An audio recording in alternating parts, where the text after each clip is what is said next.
Hi, my name is Ashley Burst. I live in Cincinnati. I'm an intervention specialist at an elementary. I teach fifth grade and kindergarten, um, language arts and math for both subjects. So, as far as the 10 instructional literary practices, for the first one, for creating a culture that nurtures literacy, I kind of thought about literature circles. We did these in high school where we got to vote on a book that we would like to read, and then our teacher placed us in groups depending on what book we wanted to read, and kind of gave us one of our top choices. We each got a role, and we had to do the role, and that helped our comprehension. That was one thing that I liked about it, was that everyone got their own role and the roles changed each week. One thing I didn't like about it is if kids were absent, it was kind of hard to catch them up, or if a lot of people weren't there or even just didn't do their role, then it was kind of hard to do the discussion piece of it.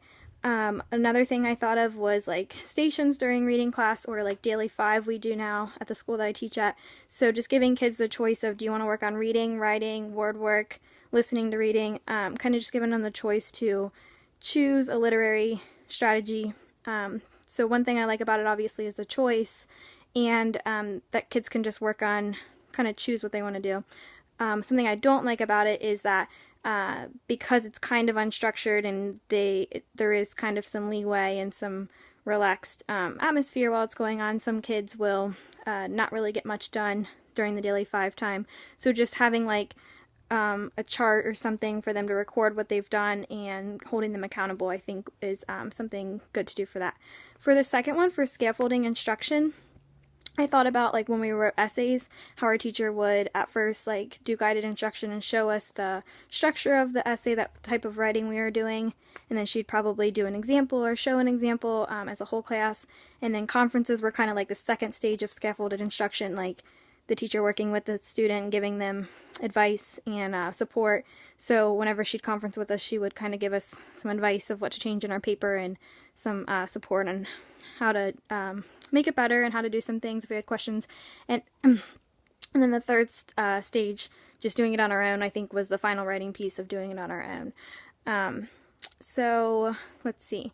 I also thought about the poetry unit we did in high school with Shakespeare. Whenever our teacher introduced his poetry, the whole class was like, whoa, what are we doing here? So I think that deep, meaningful poetry, like especially in high school, that it's hard to comprehend. I think it's good to scaffold that for the first couple stanzas, maybe interpret it as a teacher and kind of show how to pull meaning from that and show how there's different meanings that people can get out of it, and then maybe working through some stanzas together and talking about different people's opinions of what they think that might mean. And then for this third stage, analyzing it for yourself, maybe in the last stanzas or just in a separate poem entirely. For the fourth one, engaging in class reading for deep comprehension, I thought about in 4th grade we did a read aloud, and we actually did that a lot throughout school. Our teachers would do read alouds, and I think that that's really something cool for students to engage in reading, because there's all different kind of comprehension strategies they can do. I know a lot of times our teachers would be like, draw a picture of what's going on, or write down questions, or predict what's going to happen next. And there was all different kinds of things. It's not just one thing that you have to do for this read aloud.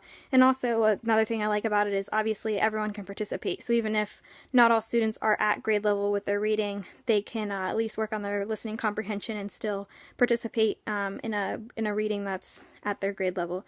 Something I didn't like about it, well, in 4th grade, when we had it, our teacher would every once in a while let pick a student to read one of the paragraphs out loud, and we all knew in 4th grade she would kind of only pick the good readers to read that. So I just think that if it is a whole, like a read aloud, if the teacher's not reading the whole thing and is giving the opportunity for students to listen to it, or to read a paragraph, then I think giving all the kids equal opportunity to read through one is important, and just having the conversation with the kids of, we're all here to learn, this is why we're practicing this, to read and stuff like that.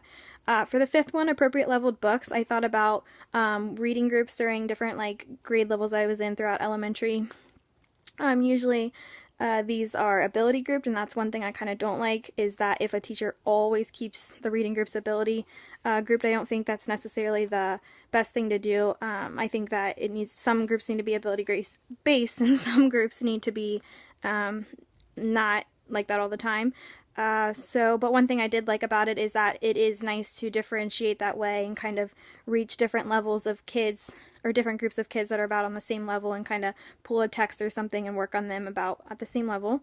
I always thought about STAR tests as far as accelerated reader. They kind of, something I like about it is it gives you a pretty good idea of students' comprehension and about what guided reading level they should be at, so it gives them a good idea of what independent novels to pick. Something that I didn't really like about STAR tests is like some teachers throughout, when I was growing up, when we did AR, especially in elementary school, some teachers would be like, okay, you can read, this is where books that you should read should typically be, but you could still read a little bit higher or lower than this. But some teachers, that was just your range. So I think just using that one test to determine exactly what reading level and what books that a kid has to read, I think that that's not necessarily the best choice. I think that using it as a guide is good, but not making kids stick exactly what's inside that range. So for number 6, across content areas, I thought about whenever I was a sophomore in high school, I was in my first co-taught class. I'm pretty sure it was one of the first years they did it at the high school, and it was called American Studies. Two men taught, two teachers. They taught, one was a social studies teacher and one was a language arts teacher, and they taught the class together and called it American Studies, which was really pretty cool. It was the first time that I learned both two subjects through one. So maybe I remember like a couple papers we had to write. We wrote a paper and learned all the structure and research techniques and stuff like that for language arts, but at the same time we were doing the paper on a social studies topic that we just learned about. So I just think that doing those subjects together and being co-taught two different subjects at the same time was pretty cool, and kind of just helped me understand how the two link together. As far as dislikes for, as far as the co-taught class was, it was a really long class. It was actually the equivalent of 2 bells, so I don't know, I guess as a high schooler I just, I felt like sometimes it got pretty boring because it was so long, the time limit that they had on it. I also thought about, in science class, I remember in middle school some of the vocabulary was increasingly difficult, so our science teacher, I remember especially in 6th grade, she would give our language arts teacher a list of our vocab words, like the science big vocab words we needed to learn, and our language arts teacher would actually give us vocab tests over that. So I think that that was really cool that as a 6th grader I could see my teachers working together, and I'm like, oh, well, she really wants me to learn these words too, and I really liked my language arts teacher. So it was just kind of nice to see the teachers like, oh, well, I need to learn this for language arts and I need to learn it for science, and just not having a separate vocab test in language arts and a test in science, just kind of getting it all done in one and doing what we needed to do. Something I didn't like about that was they used the grade for science and language arts. I don't know, I guess that's not too big a deal, but just for if you didn't score very well on it, then it was kind of like, oh wow, that's a bad grade for 2 subjects. So it was pretty high stakes for that.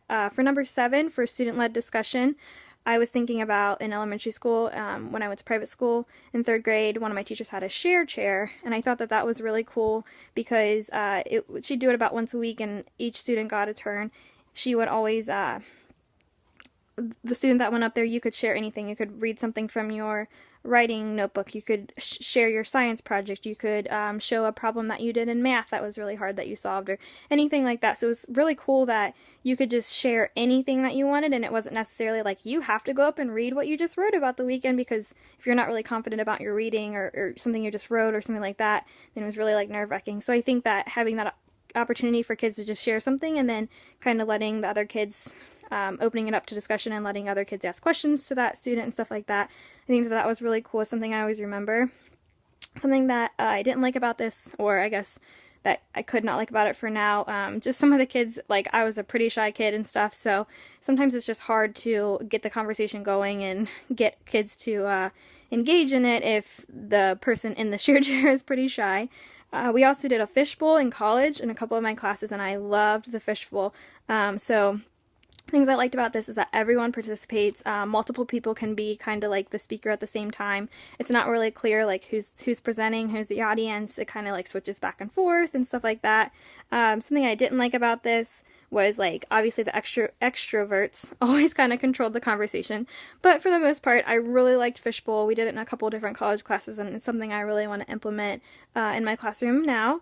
For the 5th graders, of course. For formative and summative assessments, something that I really like are like Kahoots and So Creative, and kind of like online quick and easy assessments like that. I really like them because the students can see right away what they're doing, how they're doing for each question, and the teacher can. Something I don't like is obviously if you're doing something like that, each kid has to have a piece of technology. So if it's at a school or something that doesn't have that, then just coming up with an alternative for kids to still participate if they're the ones that don't have the technology. Also, I kind of remember like the whole in elementary school, my teachers did a lot of give me a thumbs up or a thumbs down or a thumb sideways if you get it, or if you don't, or you're kind of iffy on the topic we just learned. So I think that that's good just to get like a quick, like it takes like 2 seconds. The only thing that's bad about that is it's just kind of like when you're a kid, it's like, whoa, what are my friends doing? If their thumbs up, I'm putting mine up too, and stuff like that. So I guess you just have to be careful with the formative that it's actually accurate. I remember doing summative assessments mostly, honestly, paper, pencil. I do remember a couple options of creating a poster or creating a collage or a video or something like that. And I really, really drew to other things like that, or writing a paper or something, rather than taking a paper pencil test. So I think that that's really important and something that I do right now in my classroom, instead of just always having the kids do paper pencil tests. For number 9, literacy independence, I remember getting the opportunity to go to the library once a week, the school library, and then after that we would always get to silent read, and I thought that that was just really nice to have that time to just kind of like get into your book a little bit, read at your own level, since you kind of just go to the library and get assistance finding a good book for you and stuff. The only thing I didn't like whenever I was younger, the kids that like if they didn't pay their fine and couldn't get a book from the library during silent reading time, the teacher would be like, oh, just get out your textbook and read it, and like that's just, I think, ineffective for them. So I think a teacher needs to have a good library available for kids too if silent reading time is going to be part of the day. I also thought about literacy independence as far as writing. A lot of times whenever my teachers would introduce whatever type of writing we were doing, like persuasive or opinion or biography or whatever, they'd let us choose the topics. I really like that because it kind of just, if you like the topic you're going to write about, you're more inclined to try harder and put a lot more effort into it. And then the last one, integrating technology for high school and college mostly, was when smart boards were really popular and they started coming into the classrooms, and I really like those because they're just like super interactive, and my kids a lot, I use mine because the kids that I have a lot in my classroom, they're like super visual, so even just pulling it up on the board and like letting them see examples and stuff like that, or like showing them where to underline or anything like that is really helpful for them, and it obviously helps the class be more engaging. Obviously the dislike with that is technology can always fail. Also, something I thought about from high school and college was like Google Docs and Prezi and slideshows like that, and I think that those are really cool because you can assign group projects and everyone can work on it at home, and also just having the ability to everyone share, and you can see who has put time and effort into it and who did what on the presentation or document. Something I don't like about this is obviously same thing with technology with the smart boards and stuff. Technology can always glitch, and you just have to have a backup plan for that. So those are the 10 literacy instruction. And that's about it. So I'm really excited about this class, and yeah, bye!